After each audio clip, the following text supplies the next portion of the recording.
चलिए आगे बढ़ते हैं। Distinction between the right of lien and stoppage in transit, इन दोनों में क्या अंतर है? तो इसका बना था ना कुछ, बट टाइम नहीं था, जो बनाया है ले लो अभी। राइट ऑफ लियान और right of stoppage in transit में क्या क्या डिफरेंस? तो पहली बात, राइट ऑफ लियान के पास अपने पास जो गुड्स पड़े हैं उसे पड़े रखने का अधिकार, it is called retain possession. Got it?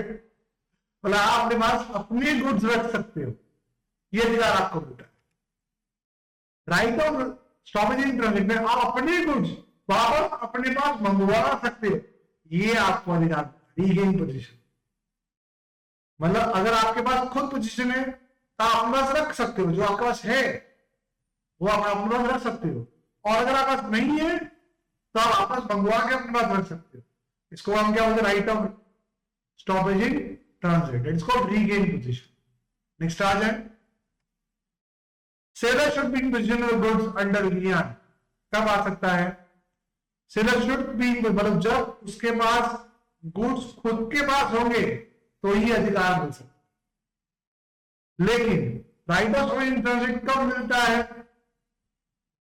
जब सेलर ने गुड्स पार्ट कर दिए हो, वो करियर के पास होना चाहिए और बायर के पास नहीं होना चाहिए। सिंपल सी बात, सेलर ने माल निकाल लिया होना चाहिए, करेक्ट, वो करियर के पास होना चाहिए और बायर के पास नहीं होना चाहिए। मतलब सेलर के पास नहीं होना चाहिए, बायर के पास भी नहीं होना चाहिए, और रस्ते में होना चाहिए, रस्ते के बाद रस्ते में। नेक्स्ट, इंश्योरेंसी बायर के पास पहुंच गया, फिर स्टॉपेज, फिर आपके पास राइट अगेंस्ट गुड्स चले जाते हैं। राइट अगेंस्ट गुड्स कब मिलेंगे आपके पास? जब तक बायर के पास गुड्स नहीं पहुंचा। बायर के पास पहुंच गया फिर आपको दूसरा अधिकार, that is right against buyer. अभी हम चल रहे राइट्स अगेंस्ट गुड्स पे। आप गुड्स पर अधिकार देते रख सकते हो जब तक बायर ने पे नहीं किया और बायर के पास माल पहुंचा नहीं। Got it? क्लियर हो गया बेटा? Right of lien says even when the buyer is not insolvent, buyer insolvent हो ना हो, हम right of lien assess कर सकते हैं।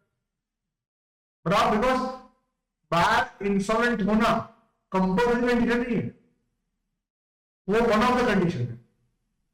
पर right of stoppage in transit के लिए बायर का इंसॉल्वेंट होना कंपल्सरी है। बायर इंसॉल्वेंट होगा तो ही हम right of stoppage in transit exercise कर सकते। Any doubts? Right of stoppage in transit begins with right of lien and. बोलो, राइट ऑफ लियान जिसे आपके हाथ से निकल गया, right of stoppage in transit आपका हाथ पकड़ लेगा, भाई आपका ये अधिकार है, चिंता ना करें। और right of stoppage in transit क्या बोलेगा? राइट ऑफ लियान जाएगा ना तो ही मैं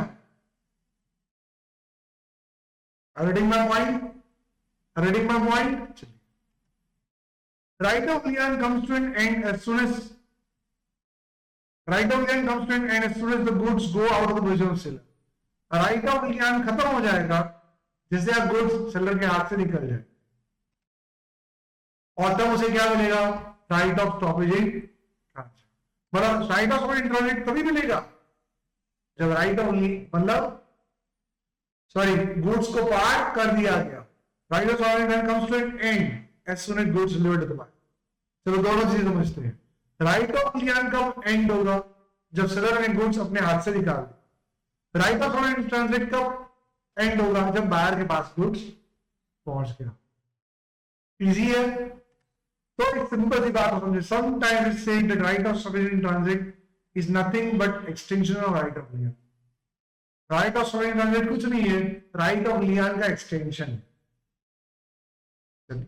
हो गया? नेक्स्ट,